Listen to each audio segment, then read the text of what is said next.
Hey everyone, and welcome back to my channel for this week's video. This week I'm going to be talking about RJ, who is one of my best friends. We tried dating and it didn't exactly work out. They say that friends make the best lovers, but do friends make for an automatic lasting relationship? Not so much. So stay tuned and I will be telling you the story about RJ.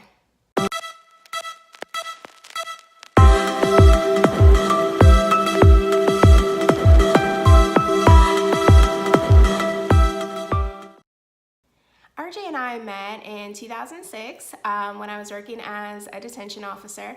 I know I look so super sweet, so I don't look like I would be telling a bunch of inmates what to do, but I actually worked with kids. I couldn't ever imagine myself working with adults, but still, I mean, corrections is corrections for the most part. So we worked at a juvenile detention center together, and it was weird. I mean, he's nothing like someone I would likely be friends with, but we just clicked so well.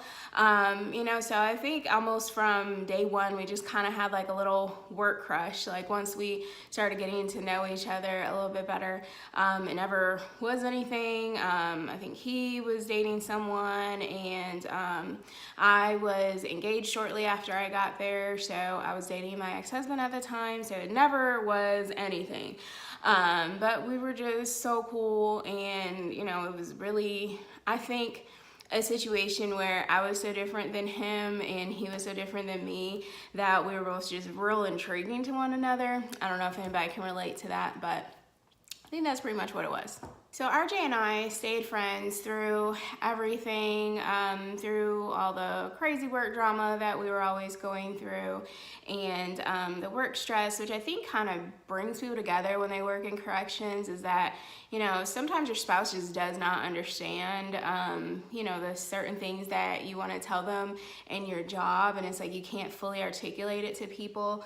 So I just think that, it just makes for people being a little bit closer in jobs, particularly in corrections. But that's just my theory.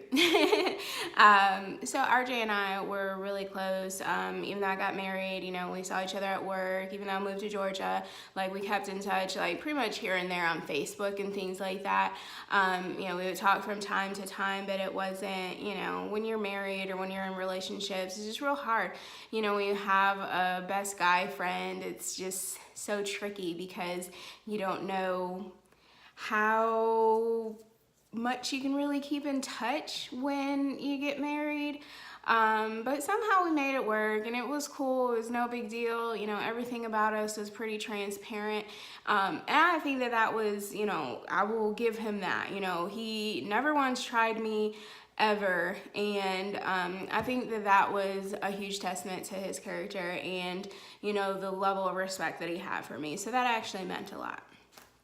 RJ and I started talking a lot more, obviously, once I got divorced and moved back closer to where he was living in Florida. So I moved back to live closer to my parents. I ended up moving about an hour and a half away from them. RJ and my parents actually lived in the same city, so I was about an hour and a half away from them, which was not really that bad. He was a driver and traveler, and I didn't mind going back and forth because I had to see my parents and stuff like that as well. So again, we're just making things work. We're just adjusting. It's really no big deal. Both of us are so super laid back that it just was fine for us. I can't really say like when we got to the point of like us talking about having more in our relationship. I mean, there was a little bit of trickiness to it too, because once we had talked about it, I found out that he had sex with one of my friends who we worked with at the detention center. So that was a little bit like a blow. And like I said, we were never anything romantic at all, but still, it hurts your heart a little bit when you hear like something like that.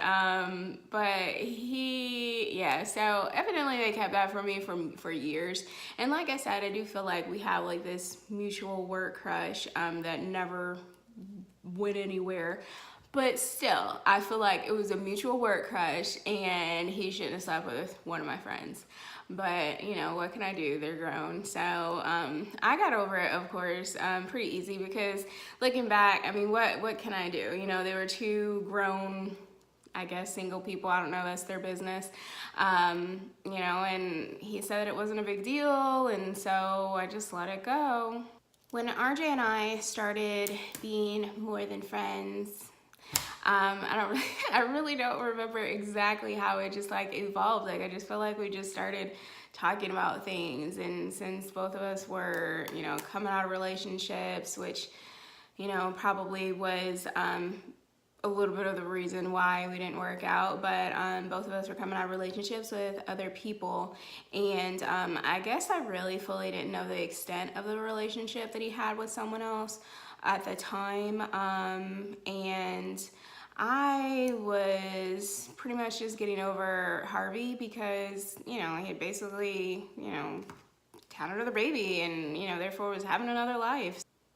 So more or less, I think that we started talking because of us talking about our lack of relationships with other people and kind of where things went wrong. And so we started hanging out more and spending more time together. He actually went to be a truck driver, so that put another snag in things because as we were, you know, trying to get closer and trying to see where things were going, which, you know, for the most part, I thought that both of us were on the same page about like us, you know, dating and seeing if we were compatible and seeing if we wanted more. We did have discussions to that effect, but you know how men are, they, you know, are quick to forget things like that.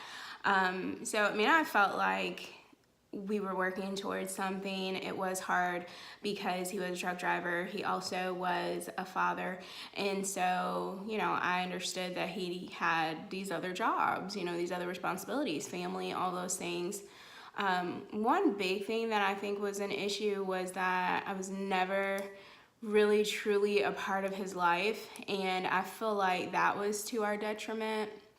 I would hope that anybody that's dated me knows that I'm going to do whatever I can to make a relationship work. I'm not going to compromise myself, and I'm not going to do anything crazy. But at the same time, I mean, I try to be flexible, I try to be understanding, and that's just from growth and learning. Because I definitely feel like, you know, my younger years were full of me just being more hot-headed and being more easily led by my emotions. So I'm better. I'm not perfect, but I'm better. So I really actually thought maybe this situation would work. Ironically enough, RJ got hurt on his job, and it caused him to have to come home early. And he said he was home back for, I think like 3 months plus straight. And I think that that's kind of when things started unraveling.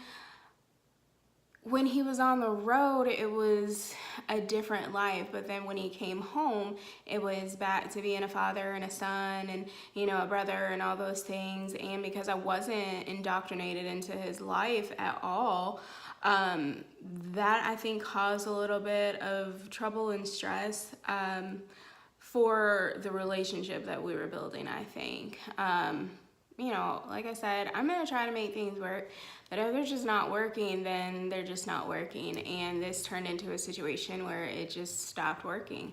And it's sad because we were so close, but at the same time, I mean, it's kind of easier to call a spade and not try to keep pushing things, especially when you're friends. So that was something that I thought a lot about. Another key thing that was an issue for us was social media. We have been Facebook friends forever. One day, this person writes a comment on his page, you know, something to the effect of like missing him and wishing that he was there and all these kinds of things. And so when I asked him about it and, you know, who she was, he's like, no, I wasn't dating her. No, you know, that's not the girl I was dating before you. No, that's, you know, we're just friends. We've never been anything but friends. And, you know, my friends just feel free to post on my page whatever they want. Oh, okay. Okay. Of course, that didn't sit well with me. Because, I mean, people lie. I mean, I was going to say men lie, but, you know, I know it's both ways, but men lie. And so it definitely did not sit well with me. And so I'm a part-time investigator. Nobody knows that. So immediately I start being Facebook police and trying to find out if what he was saying was true. And it wasn't, based on, you know, the evidence found on Facebook. I said I was getting better, but I'm not all the way there yet. So, you know, good old-fashioned Facebook stalking will sometimes reveal what you need to know, and it is what it is. I'm sorry, it happens. The Facebook court revealed that he and the girl had a romantic relationship based on the pictures and even posts of their mutual friends and family members. Seemed like they had something going on. So I, of course, confront him. I'm so super upset because I'm like, you know, it just doesn't seem like you've broken this relationship off. If someone sees fit to make a post like that, you know, that doesn't sound like it's over. Like, talking about missing somebody, wishing they were there, that doesn't sound over to me. I mean, I don't know about you guys, but it didn't sound over to me. Of course, he kept denying it, and what does he do? Act more guilty by shutting down his Facebook. But it still felt like he was lying. Like, why would you say that you didn't have a relationship with her at all? You know, if it was over, then what would it matter if you dated her in the past? What would it matter if maybe she's just a crazy lady that just couldn't let go? You know, why would that be an issue? So it's like, honesty is always the best thing. So of course it made me suspicious that he would lie about her. All these things coupled together just really were working to our demise, and I think that both of us just gradually just moved on. We were seeing each other less and less. We were talking less and less. There was an elephant in the room, and it just started to crumble. The good thing is that it didn't crumble in such a way that we were just irretrievably broken, that we couldn't just remain friends. So when he went back on the road, things were already just, you know, we weren't really talking much, we weren't hanging out, and it was just kind of like I said, an elephant being in the room every time we talked, and there was no more intimacy in our relationship at all. It was just kind of like going through the motions so that we could salvage our friendship. Which was good. I mean, it was definitely what I feel like we needed. We didn't want to, I think, either one of us just let each other go. RJ went back on the road. I started seeing other people, and we just really tried to remain friends somehow. But I tried to be completely honest with him about things that were going on, and, you know, when I met somebody that was actually, you know, somebody to report. And that was really hard for me. I was like in tears, like telling him about this, because I just didn't want it to mess up our friendship, because I did value it. I do love him, and you know, it was just really just unfortunate, because what do? You know, if things don't work out with a friend, you guys are trying to date, trying to make something work, and, you know, if it doesn't and you start dating other people, what can you do? Other than, I guess, just try to be as honest as possible about everything. And I think that you know, of course, still stings with people. You know, it would sting with me to hear him talking about other people as well. But at the same time, you know, it was necessary. Like, it had to be that way. Like, we had to just be honest and transparent so that we could actually spare each other's feelings. A few years passed, and so far so good. You know, me and RJ are still able to maintain our friendship.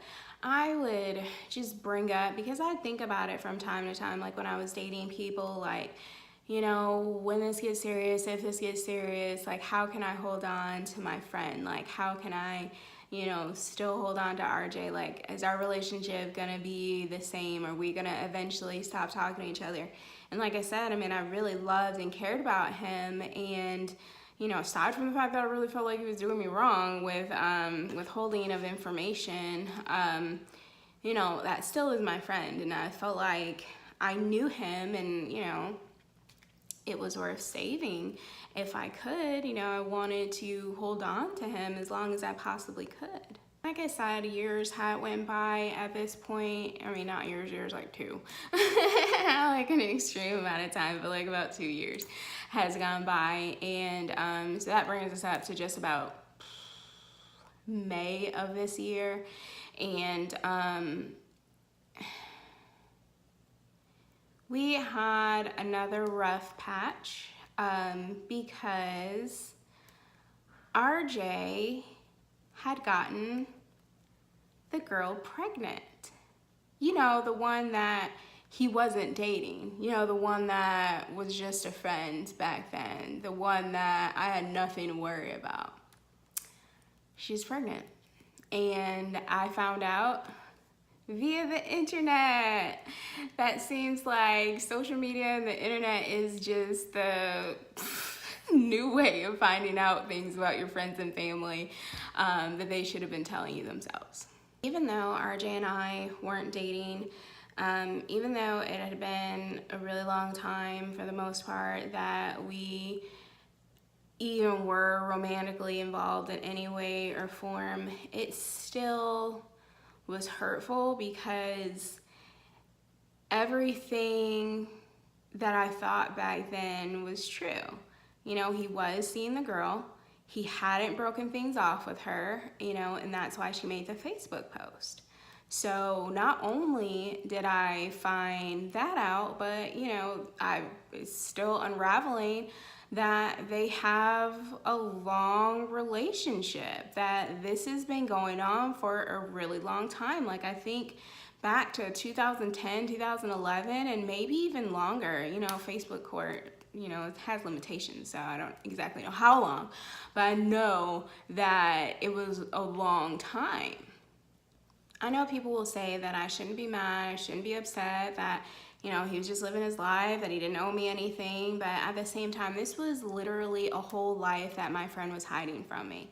Just not even acknowledging this relationship at all once in all the years that we were friends. He never once acknowledged that he was in some type of a serious relationship, serious enough to be having another child with someone else. And I mean, yes, I don't know the extent of it, but, you know, people on Facebook were like, oh, my such and such's girlfriend or your boyfriend or something, like, I think it was like a cousin of the girl or something, was like, oh, this is my cousin's boyfriend, or, you know, like something like that within her post or whatever. So, nah, dog, like, y'all had more. I'm sorry. Like, I know that that was just a Facebook post, but you had more. You completely disregarded anything more with the person, you know, 2 years earlier.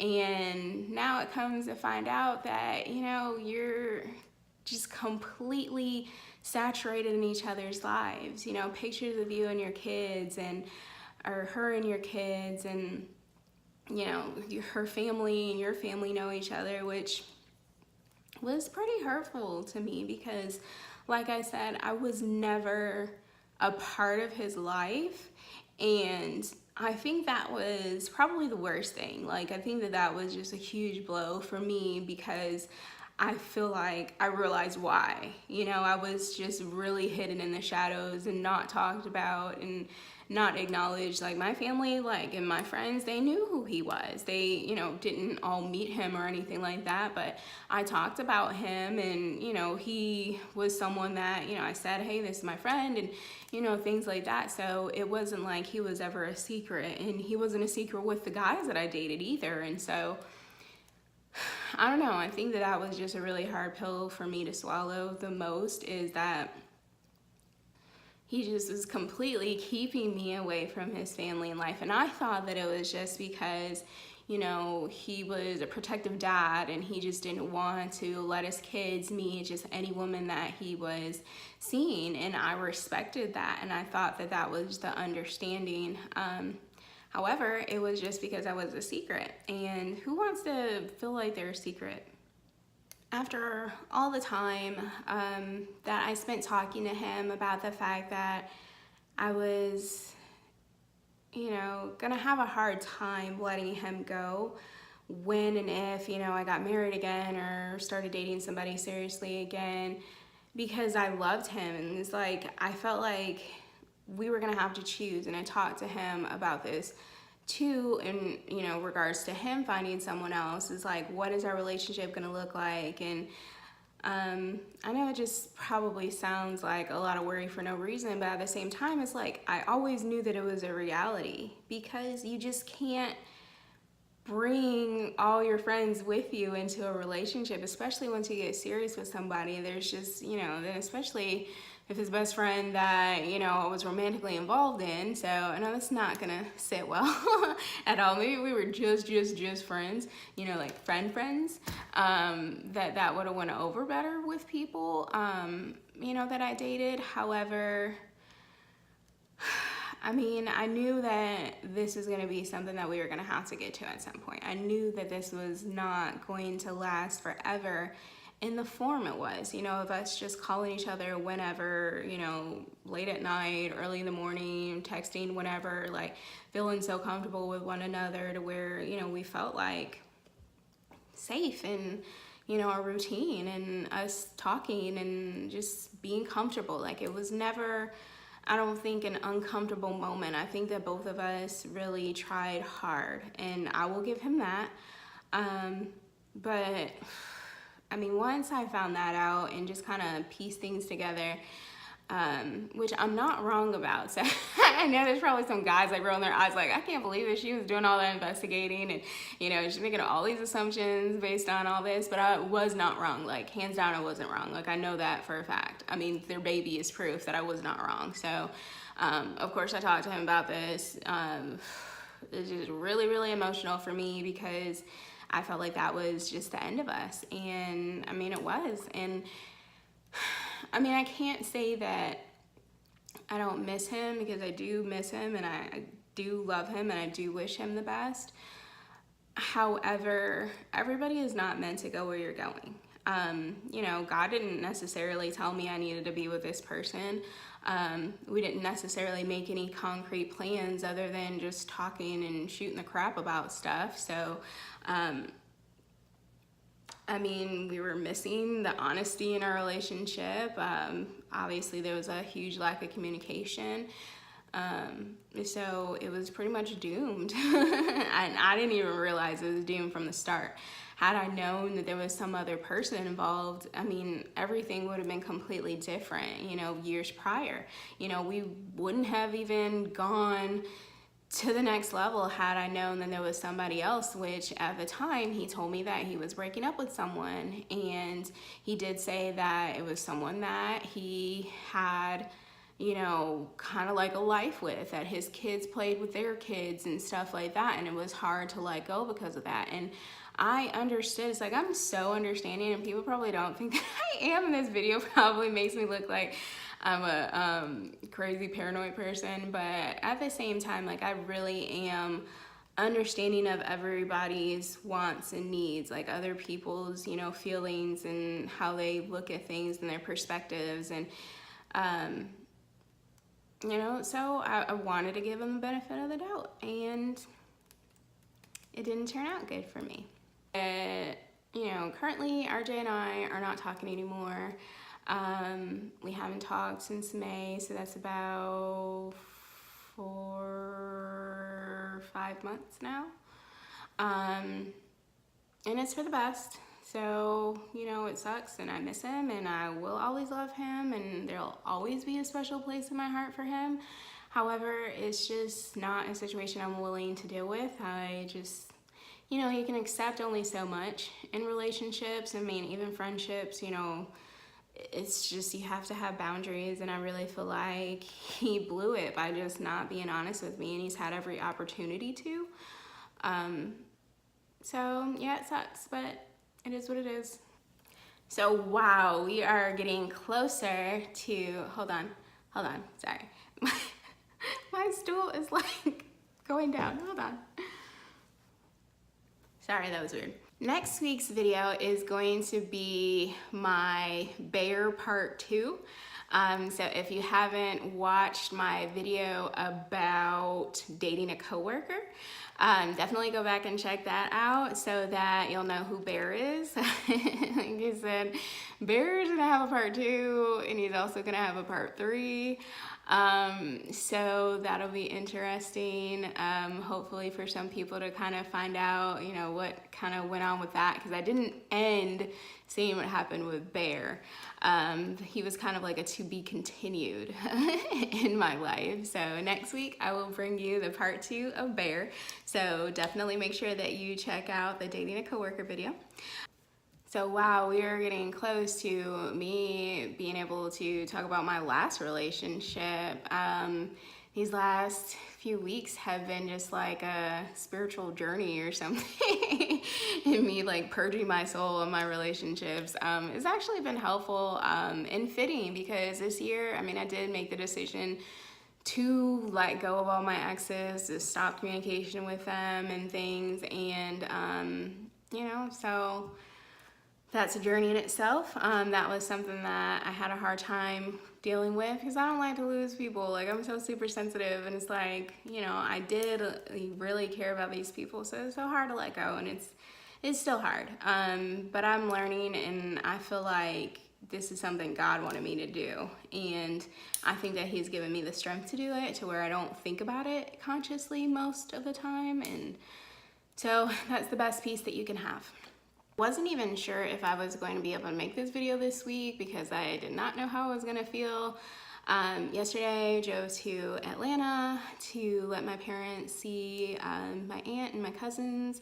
My dad doesn't drive anymore, and my mom was like scared to death of driving to Atlanta. So I drove them there yesterday so that my dad could see his brothers and his sisters. Monday, one of my younger cousins passed away in a car accident, and so that was really hard for all of us. I wasn't really close to him as far as, you know, we didn't talk all the time or anything, but definitely, you know, someone that I looked forward to seeing every time I was there, and, you know, someone that I loved and cared about still. And so definitely send some prayers my way and my family's way, in particular my aunt and my uncle and my cousins. So it's been rough, and it's been hard, and it's just so sad. Like, my heart breaks for my aunt, who I've gotten closer to in the last few years, and so it definitely is life-changing. It's definitely life-changing, and I just can't imagine how she feels, even though I lost a baby, you know, that was only alive for 2 hours. She had over 30 years with her son, and so I just can't imagine how much that hurts a mother's heart to lose her son. So if you stay tuned for just a couple more seconds, I just wanted to do a short tribute to my cousin. He will definitely be missed, and he was definitely loved, and so grateful for every minute I got with him. Thank you guys for tuning in to my video this week, and check my video out next week. I hope that some people have been anticipating my bear part 2, so if you have, definitely check it out next week. Give this video a thumbs up, and like I said, just hang on a couple more seconds just so that you can see my cousin and the man that he was.